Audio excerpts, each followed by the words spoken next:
Hello and welcome to the tutorial videos for the Scooby Doo Theme Song play-alongs. And there are 5 different versions. There's a version for GCEA ukulele, soprano, concert, or tenor in G, a version in A with the chords for G where you would use a capo. There's a version in GCEA for A, then there's a baritone version in A, and then just a chord name and lyric play-along also in A. So there are 5 versions of that song, and you can choose any one of them. Also, you can go to my blog, which is ukestuff.info, and you can download this guide. It's not coming together very well. There we go. Better for it. And you can see it there with the light. And you can download this little sheet to help you if you'd like to practice these items. And then also I try to put a timestamp below so that if you want to look in the description, you can jump to a part of the video that matters to you. So let's take a look at the chords that you need on GCEA ukulele. For this video, I'll be using my Martin S1 ukulele. It's the standard Martin ukulele made out of mahogany, and I have added Goto tuners to it. That's the only thing that makes it a little different. And that's the ukulele I'll be using. So in G, or if you are playing the version where you use a capo on the 2nd fret, these are the chords that you'll use. The first one is the chord G. So first finger goes on the 3rd string 2nd fret, 2nd finger goes on the 1st string 2nd fret, 3rd finger goes on the 2nd string 3rd fret. That's your G chord. The next chord is the A minor chord. 2nd finger reaches across to the 4th string 2nd fret. The next chord is the D chord. Now, depending on how you want to play it, I generally play it like this. I put my 1st finger at the top of the 3rd string, 2nd fret.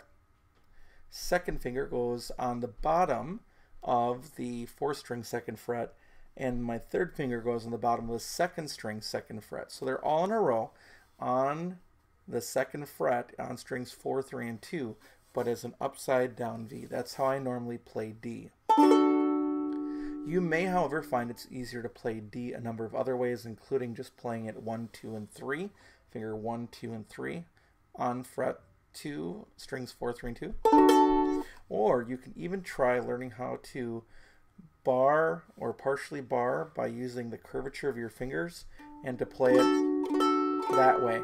Any one of those will work for the D chord in this song.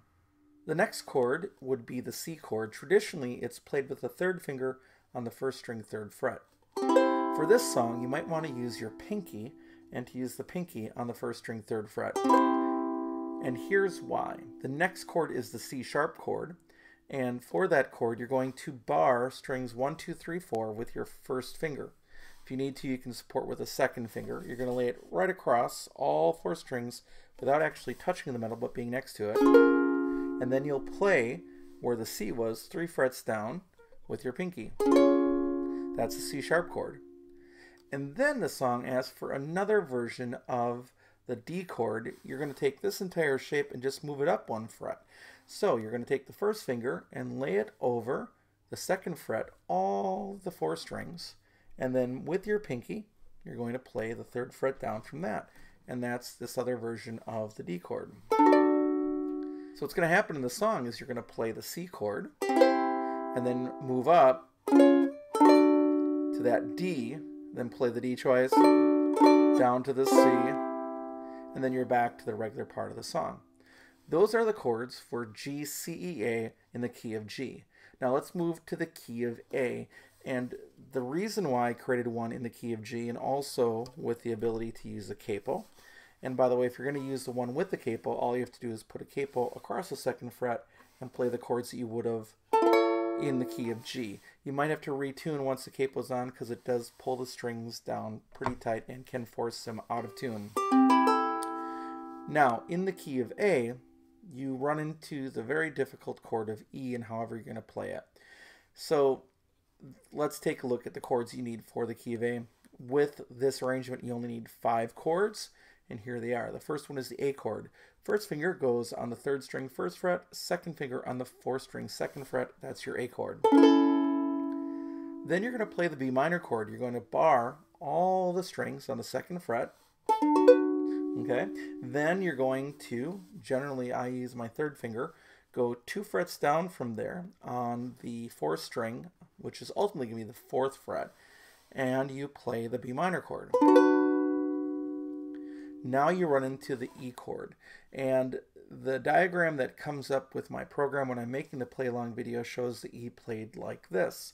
The 1st finger would play the 1st string 2nd fret, and then the 3rd finger would bar strings 4, 3, and 2 on the 4th fret by making a curvature like that. I will see some people try to put their fingers like in order and try to play it like this. That's a lot for me. I generally try to make it just work like that with 1 finger on that chord. Now, the other way that E is always shown is 1st finger goes on the 4th string, 1st fret, 2nd finger goes on the 1st string, 2nd fret, and then the 4th finger goes on the 3rd string, 4th fret. If you're looking at numbers and frets, it's 1, 4, 0, 2, which can work too. And then the other thing, if you're ever really in doubt, you can bar all the way up to the 4th fret and then play like a C chord, then putting your 3rd finger on the 7th fret. That would also work.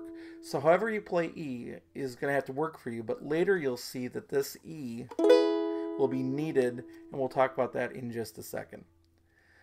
The next chord you need is the D chord.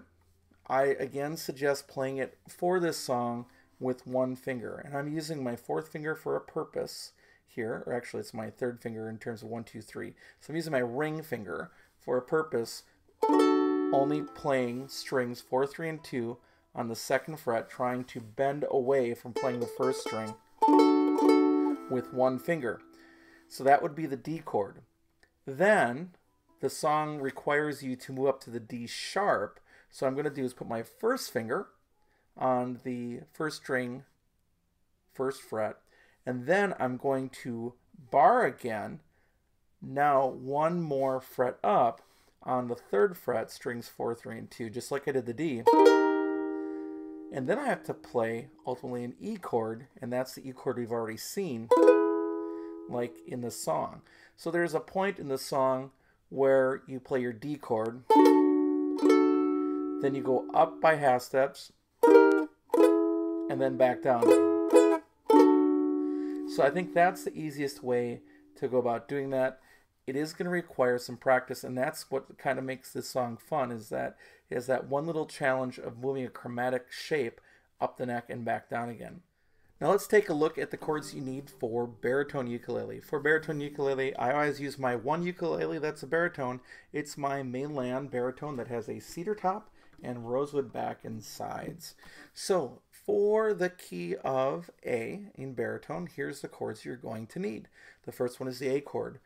Now, unlike GCEA ukulele, this A chord can be done with 3 fingers in a row, even for someone with large hands. So that's how I do it. I put my 1st finger on the 4th string 2nd fret, 2nd finger on the 3rd string 2nd fret, and 3rd finger on the 2nd string 2nd fret, kind of in a diagonal roll, but they all fit. Now I can also play it the way that I do D on my normal GCEA ukulele by putting the 1st finger on the top of the 2nd fret on the 3rd string, 2nd finger on the 4th string 2nd fret underneath at the bottom of the fret, and then the 3rd finger goes on the 2nd string 2nd fret bottom, making an upside down V. You can also do that, but I can get my fingers comfortably in a row on baritone ukulele, so that's generally how I do it. The next chord is the B minor chord, and although the diagram is going to show you to put a finger on the 4th string, you don't have to.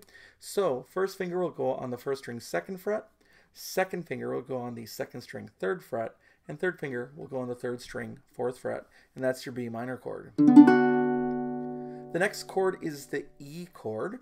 1st finger will go on the 3rd string 1st fret, 2nd finger on the 4th string 2nd fret. That's your E chord. Now the next chord you're going to need is the first version of D that you'll use in this song. D is created with the 1st finger on the 3rd string 2nd fret, 2nd finger on the 1st string 2nd fret, third finger on the second string, third fret. That's your D chord.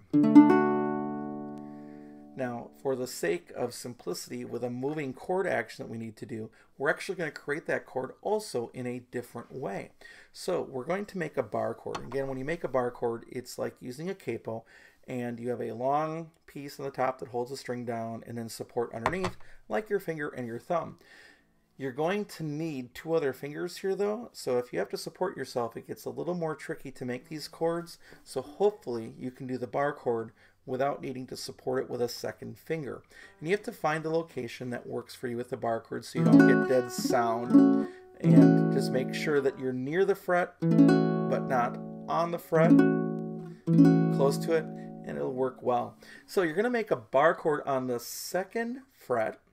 Then you're going to basically play what would be your C chord on baritone, but we're going to move it up 2 frets. So we'll put the second finger on the second string 3rd fret, and they'll move the 3rd finger to the 4th string 4th fret. So it's sort of making the C shape 2 down, and this is your D chord, second sort of variation of that in the song. Now what the song requires then is to play a D sharp, so this entire shape goes up 1 fret to the 3rd fret with the bar, and everything else moves up. And then it requires an E chord again, and instead of using the other E chord, we're just going to go up. And here's how it'll work in the song. You'll play a D with that bar shape, up to the D sharp, and then up to the E, and then you'll come back to the D. So in terms of strumming, there are only 2 patterns that I would suggest, and it's important to keep in mind that these are only suggestions. There was no ukulele in the original version, so it's playing what sounds good to you. And these are suggestions for people that are often asking, what pattern should I use? So here are some patterns you can use. For the verses, we're going to use an island strum pattern. I'm going to play right now because I'm in GCEA. I'm going to use the pattern in G, and it's going to go down, down, up, down, up, down, down, up, down, up, down, down, up, down, up, down, down, up, down, up. And each one of those lasts 1 measure. So let's try that, maybe a little bit faster. Here we go. 1, 2, 3, 4.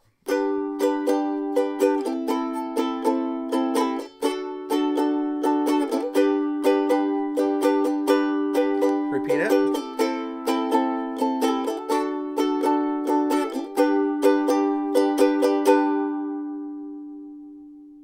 For the key of A, I'll just pull out the baritone ukulele, and I'll show you that it works the same. 1, 2, 3, 4.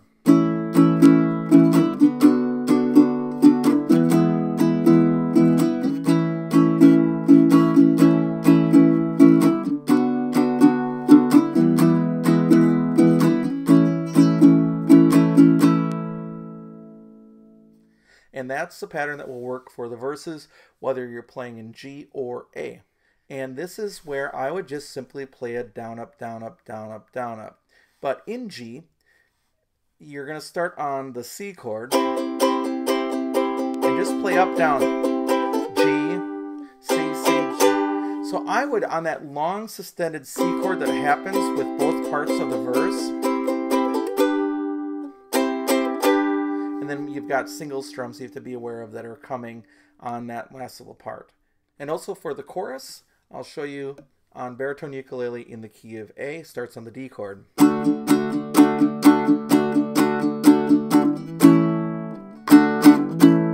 just a simple down, up, down, up, down, up, down, up for that part of the song.